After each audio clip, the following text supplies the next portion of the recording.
What up, what up? Welcome back to the channel. I'm MoedotJ and we are locked in. This is episode 5 of the Ozark season 4. Just when the Byrdes think they're making progress with all of their deals with the pharmaceutical company and the cartel, Javi pulls out because all of their shipments are being stopped by the feds. So he doesn't want to do anything or move any product. So what does Marty do? The brains of the operation, he goes over to Ruth and he says, since you're with Darlene, I want to buy all of their product. And it has to be pure. Now, before we jump into this episode, shout out to the notification gang. If you're new to the channel, you want to be a part of it, hit the subscribe button, turn on your notification bell so you get something every time I upload. Hit that like button. It's the easiest thing you can do. Marty is piecing together plays, trying to make things happen because he has to get to a point where Navarro can walk free. That means all of his debt to the cartel will be covered. So let's jump into this and see what the Byrdes are going to do with this new partnership they're trying to open up with Ruth. We start the episode off with Mel. I told you guys Mel works 25/8, no longer 24/7. Well, we're getting a little backstory on him and how he became the investigator. He used to be an actual police officer for the Chicago PD. Now we see him, he's in the evidence locker. And what is he doing? He's opening up some evidence and he's about to snort some of that cocaine. And of course, he gets caught by the officer on duty. You see the powder on the nose, and that's how he got fired from the police department and became a full-time private investigator. The 4 signs we need to look out for in episode 5: video game controllers, vital signs such as a pulse, honey, and then legal documents. It looks like paperwork. You remember Charlotte was dropping off Jonah at school and he was telling her, don't worry about me. You just focus for your SATs. So she's sitting in here and they just sat down to start these SATs. SATs are to test your knowledge, to put you into a college. The higher you score, the more college you'll be accepted into. But she's sitting here and she actually hops up and leaves, tears her test up. Why? I don't need to go to college. My parents own a casino. I'm going to work for the business. Claire, after hearing that Javi is backing out on this deal, she's talking to the Byrdes and telling them, I've made deals with all kinds of people. This company needs to have those drugs or we're gonna bomb. All the shareholders, if they don't meet their deliveries because they guaranteed these prices and this amount of quantity, if they don't meet these prices, stocks are going to plummet. So the Byrdes, they're going to introduce her to an old business partner they had. And of course, this business partner is Ruth Langmore. Now, the bodyguard for Claire, he's going to be the one checking it. Claire's looking and she's saying, who is this girl? How old is she? And they're like, look, we do business with her. Just go in there and check the product. Claire's security goes into the bathroom to test this drug to see how pure it is. This is the same bathroom that Carrie Stone was in. And what they're doing is they're going to use a chemical reagent to put with a sample of the drugs just to see how pure it is. Typically, you see it turn blue or like a purple. In this case, they have it in red, but they'll put a chemical in there and it'll react with it. And then you will compare the color to a little bar and it will tell you how pure it is. Of course, the darker it is, the more pure it is. I have a bioenvironmental engineering background. That's what that plaque back there is for. So I did this type of stuff while I was in the military. Now we have a deal. That's because Ruth's work is pure. The snails, they grow it, they break it down, they sell it. There's nothing in between. Darlene shows up to talk to Frank Jr. We know she shot Frank Jr. and she's apologizing for that. But we just seen his dad turn her down and say they're not moving anything. With everything that's going on, nope, he's shutting it down. So Darlene comes to Frank Jr. and she's proposing a new business deal with him. He can make some money for the company and he can also make some money for himself. She's saying you can mark these kilos up higher than what you want. As long as you give me my money, I don't care what you do. So if you're smart, Frank, you'll take this deal. And of course, Frank Jr. is hearing this because his dad's not allowing him to do anything. He wants his son to stay out of the business. Just be good with with your father being in charge. We're just checking things off the checklist. We have someone new to supply the drugs for the pharmaceutical company. And Wendy, she's getting ready to sit down with the congressman, the senator, through Jim. Next thing we see is Marty pulling over and on the wall is a missing. Have you seen me? Ben Davis. Now we hear Wendy keeps bringing up her brother and how he had a drug addiction. That's why she's building these rehabilitation centers. but we know he's dead. Who is putting these signs up? Jonah is falling further and further away from the family. So we know he's upset about everything that happened with Ben. Wendy accuses him of putting up the signs, but he tells her, I didn't do that. Darlene did that. And Wendy and Darlene, they've never liked each other. So now this is sparking up a little beef between them, and it's just pouring gasoline on it. But Wendy comes to her senses and she thinks maybe this is a good thing. It makes it look like they're actually trying to find Ben, even though they had Ben killed. They asked Charlotte about the SATs. She said, I left. Why? Why'd I need to go to college? We got all of this. Marty's like, Wendy, come to the room and let me talk to you. And he wants to make sure his kids are good. And Wendy equates this to him allowing her to do a deal with a pharmaceutical company. What you and I got to do to protect the family is what we got to do. But our kids, we need to keep them in a good situation. Now you're running off Jonah, and now you're agreeing with letting our daughter not go to college. It ain't making no sense. It ain't making no sense. And Marty is noticing it. Marty goes into Charlotte's room and she's saying, Dad, I don't want to talk about going to college. He said, I promise I won't. What he's doing is asking her, when's the last time she talked to Wyatt? You remember they were close and then they ended up having a falling out. Wyatt, he went with Darlene. Now it looks like Marty is putting a play in place. See if Wyatt can get Darlene to start moving that product to us. Let's see if we could do that faster. Because, you know, Ruth, she doesn't really have any control over the work right now because it's Darlene's. So Charlotte, she's hearing this, and her dad, he's not talking about school. So you can see that she's open to it because her and Wyatt, they ended. There wasn't even no reason for them to really end. He just moved on. Marty and Wendy, we still have a checklist we have to go through, and they get a knock on the door, and it's the investigator Mel. And he's saying, look, have y'all heard anything from Helen? They said, nah, we haven't.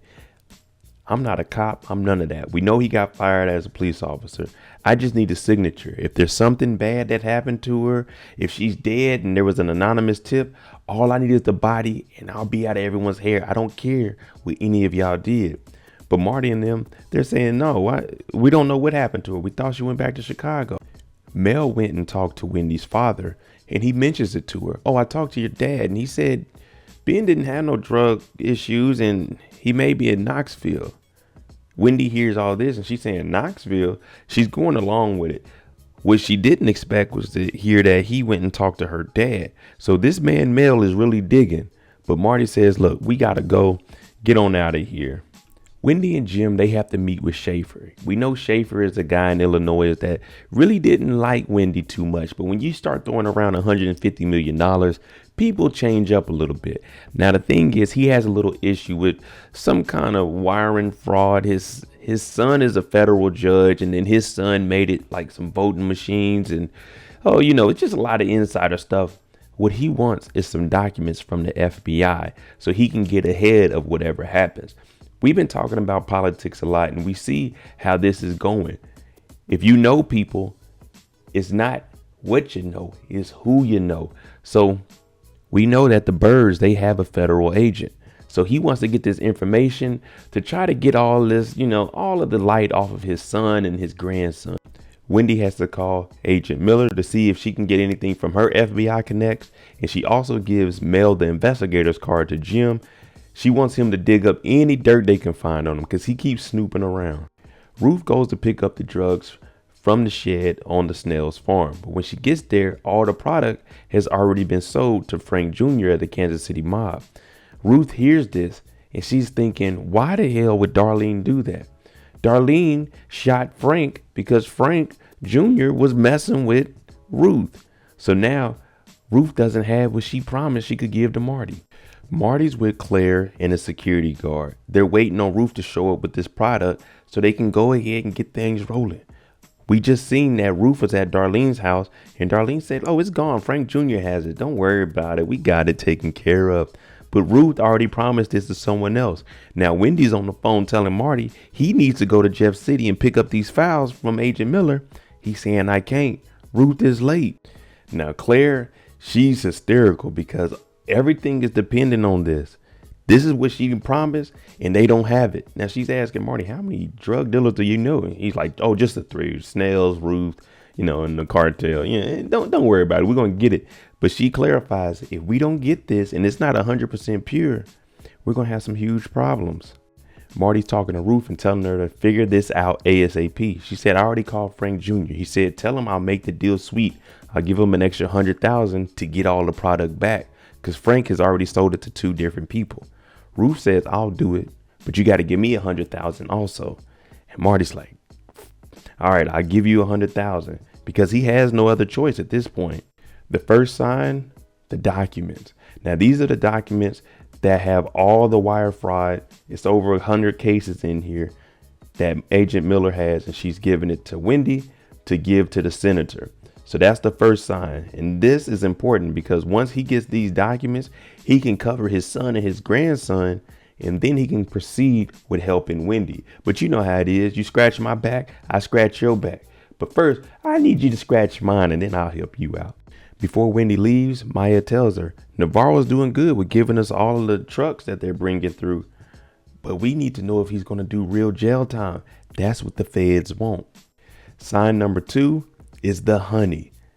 Now, Darlene, we know she's always been setting up at the market. She's selling honey from her little farm. Wyatt is there with her, but he gets a text message. He's saying that he's going to get some food, and Darlene says, pick me up some custard when you get back. The text Wyatt received was from Charlotte.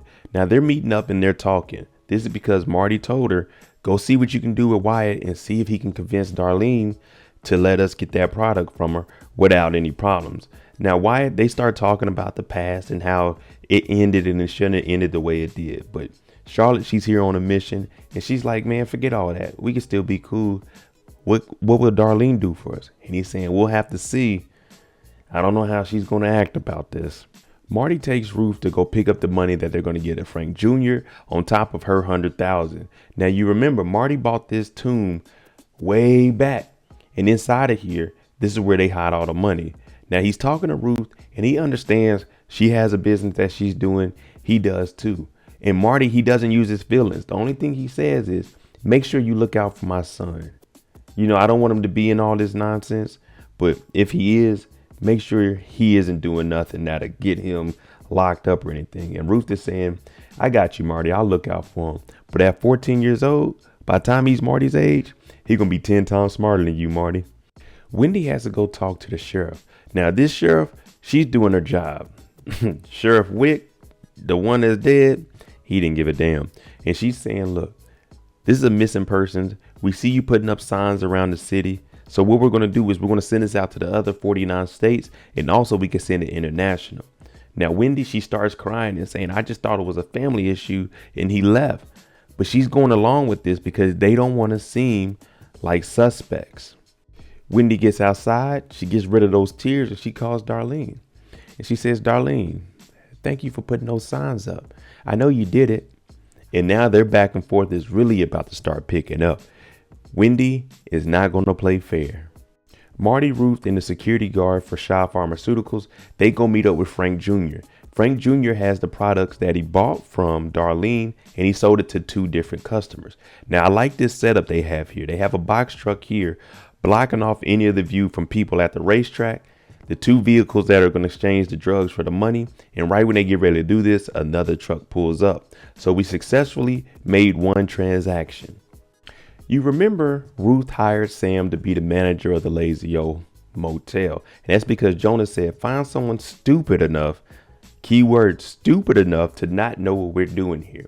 Now, Mel, he's been doing his job and he comes over to the Lazy O Motel because he wants to see what exactly Ruth is doing in her connection to Marty. Now, Sam is here and he starts talking and running his mouth. Oh, yeah, Jonah, you're a family member? Mel says, yeah, I'm a friend of the family. Oh, yeah, he comes here time to time. I don't know what he does. I mean, he handles the finances. Mel hears this and he's thinking, this kid Jonah's only about 14 years old. Why is he managing the finances? But that's neither here or there. That's just something for Mel to build on. And he gets a room to stay here. So Sam is really stupid. Back to Marty and Frank Jr. They need to get the other set of drugs that they sold to the second person. But when they pull up, they see Frank Jr. up there with Marty. They said looks like a cop. The security guard, they say look like a Marine.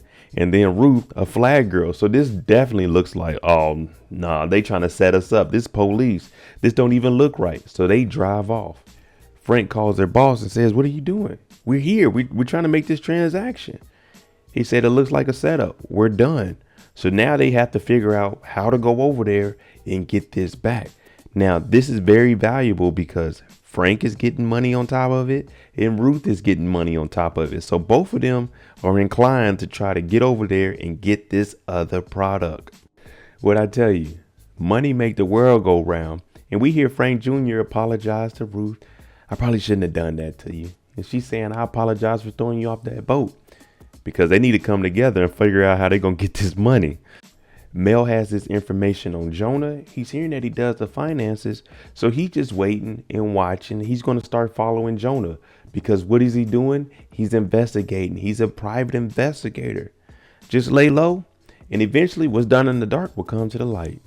But all he's looking for is Helen. Now he may stumble on something bigger than Helen. And my theory, when part 2 comes, he may be a little crooked and he says, okay, I don't know what's going on with Helen, but I see what you guys are doing and I won't in. That's just my theory. Wyatt gets back from talking to Charlotte. He was supposed to get some food and pick up some custard for Darlene. When he gets back, he leaves his phone on the table. And of course, Darlene's going in it. Jonah has some checks for Darlene to sign. We know that Mel's been following Jonah, so he sees Jonah talking to Darlene and he's probably wondering, what is that? Now, Darlene doesn't care about those checks. She wants to know what else is Jonah telling his parents, since he told them about the signs, and that's why Wendy called Darlene and let her know. So she wants to know, Jonah, is your loyalty to us and Ruth? Because if so, what else are you telling your parents? Also, if you are loyal to us, what happened to Sheriff Nix? The reason Darlene likes Sheriff Nix so much is because he's the sheriff of the Ozarks, and he's been covering for them as long as he's been in office. Jonah, he's up under pressure, so he tells her that his parents, he doesn't know everything, all the details that happened, but they seen his parents kill Sheriff Nix and go cremate him. Now she gets upset with Jonah. Don't you tell anybody about me. Even Wyatt comes over. He's like, Darlene, just chill. He's just a kid. She's like, the hell with that. Don't be running your mouth, Jonah. You in the game now. She'll do more than just shave your head this time. Marty, Ruth, and the security guard, they pull up to where the second group is. They have to go in there and get this money. Now, Frank told them, be careful. This guy is a bad man. He's a dangerous guy, and he's not playing around. And he doesn't want to sell his product back because he just bought it, and he feels like this is a setup. Marty doesn't want Ruth to go in there, but Ruth is saying, I got to go in there. I got to get this money. Marty just wants the best. He doesn't want anyone to die in here. Now, the security guard, he talking about, I'll go in there, but he got a gun on him. We don't want to go in there and get to shooting. We want to get the product and leave peacefully. Ruth decides to go up there and she's taking the money. They're going to pay more than what they bought it for, and they just want the product back. When she gets there, they tell her to drop the bags. They got to pat her down and make sure it's just legit money in here. Now, the security guard, he's antsy. He's like, why is she in there so long? Marty is saying, nah, don't go in there, man. Give Ruth some time. Give her some time. He calls Claire, like, Claire, let me go in there. He's cocking his gun. Marty's like, hey, no, let me talk to Claire. Let me talk to Claire. Because if you go in there shooting, we're going to have a whole nother mess on our hands. Another sign, the video game controllers. Well, the leader of this gang, he's in here and he's playing a video game on what looks like a 85-inch TV. Nice TV. Now, Ruth is in here trying to convince him that, hey, I work for Navarro and the cartel. Marty, that's his business partner. I need those drugs back. Now, he's listening to this and he ain't caring about that. He said, if you working with the cartel, why do you need these drugs back? And she's saying, we're going to pay you more than this. And actually, all the money we're giving you, you can go and do other things with it. But he gets upset and he has one of his guards slap Ruth and he tells her, don't tell me how to run my business. Now, Connor, the security guard, he's like, I'm going in there. You told us 5 minutes. It's been 7 minutes. Marty takes his gun because he doesn't want him to go in there. This could potentially get them killed, Ruth killed, mess up the money. Anything can happen. But Connor, he's a tough guy. He looks at Marty straight up, punches him, and takes the gun. He knew Marty wasn't going to do no shooting. And of course, Ruth, she makes it happen. She comes down with the drugs.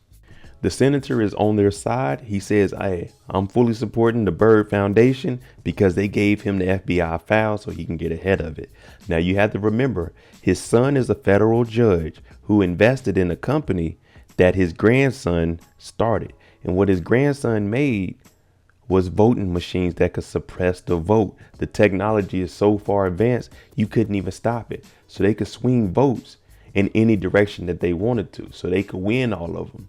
That's why he needed all of this, so he could get ahead of it. Mel shows up to talk to Ruth because he sees everybody running around. He's trying to piece things together. Now, he starts asking about her boyfriend, Ben. And we know that Ben is dead. Now, he's sitting in front of the little cookie jar and he's like, can I get a cookie? But we know Ben's ashes are in there and she's saying no. But he keeps talking to her about it. And Ruth, she's solid. She knows what's going on here. You're an investigator asking questions. She knows that Ben is dead. She tells him, have a good night. I don't know anything else. Thank you. He's missing. I don't know anything else about Ben. Back at the Byrde house, Marty and Wendy, they're talking. Yeah, it was a lot going on, but we got the deal done. We got the drugs too, so we're good to go. And Jonah is talking to Charlotte and telling her, you should probably go to college. Because at any given moment, mom and dad, they could fire you. And then what? You'd be working at Walmart. So Charlotte is actually listening to this. And she's taking it into some consideration. Because Jonah, he's laundering money. He's making some money. But Charlotte, other than the family business, she doesn't have anything that she's doing on her own. Darlene is upset. Her and Wendy, this feud is about to go to the next level. She shows up in the middle of the night. She's telling Wendy, yeah, you may have did some things. You may have made some calls, but your own boy, he ratted you out. And he told me about the sheriff. Now, Wendy, she's saying, I don't know what you're talking about. Darlene says, well, you just keep Charlotte away from Wyatt. She doesn't want the young, pretty thing to steal Wyatt away from her. And even Wendy says, you can't just kill off all the good looking women in town because you want to keep the young men to yourself. But out of nowhere, Darlene has a heart attack. And she's telling Wendy, call the ambulance. But Wendy doesn't do it. She sits down and she watches her for a little bit. Wendy is an evil one, but Darlene had it coming. Hey, you want to beef, then everything is fair. I ain't calling no ambulance for you. You the enemy. There you go. Episode 5 of the Ozarks. Let me know what you think about it. If you were there, would you have done what Ruth did and went in there and got those drugs for $100,000 and potentially risk your life? Let me know what you guys think about that. I'm MoedotJ. If you like the content on the channel, hit that like button, hit that subscribe button. Thanks for watching. I'm out. Jimmy on a beat, boy.